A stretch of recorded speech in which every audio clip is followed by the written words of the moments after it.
Hi, I'm Lynn Morgan, your slipper-shod pastor, out on the back porch on this Memorial Day. And on Memorial Day, I'm thinking about my father, who 75 years ago was someplace out in the South Pacific on a ship, putting his life at risk, as were millions of other men and women who were standing for freedom. I'm always amazed at the courage of people in those circumstances.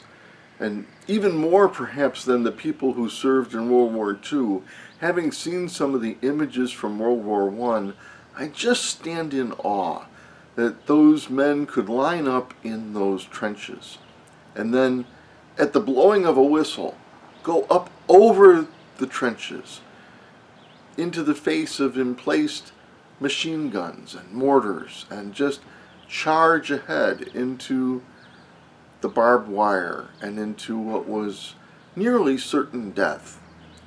It amazes me that people could obey such a command.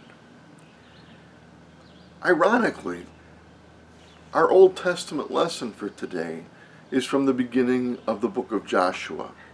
And Moses has just died, and the leadership of the people of Israel has been passed on to Joshua, who now is going to take them into the promised land. But this promised land isn't lying empty and waiting for them. It's possessed by people who already call it home, and they're not going to give it up without a fight. And God prepares Joshua and the people of Israel by telling them to buck up and be courageous. In particular, this verse struck me. This is Joshua 1, verse 9.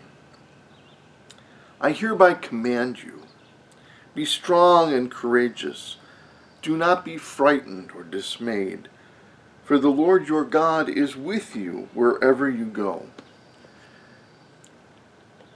The scriptures are full of strange words like that.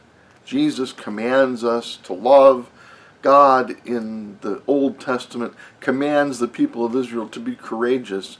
And I think, what is with this commanding people to have emotional responses of love or courage? You know, you might as well command somebody to be neurotic. It just seems silly. But, of course, what they're doing is the same thing that whistle blowing in the trenches in World War I is about. It's not about how you feel, it's about how you act. God says to us in the midst of our lives, be courageous. That is, act with heart. Act with courage. Do what it takes to love, regardless of how you feel, because you know that God's with you. In the midst of this pandemic, when we continue to hear about the rising death toll, and we know that it does not discriminate, it can find us wherever we might be, God says, be courageous, because I'm with you. The place that I want to take you to in your life, in our lives as a community, is prepared for you. And I'll be with you all the way. So be courageous. It's God's command. Act lovingly. Live bravely. Don't let this day slip away from you without living it fully. Because God's with us. Be at peace, my friends.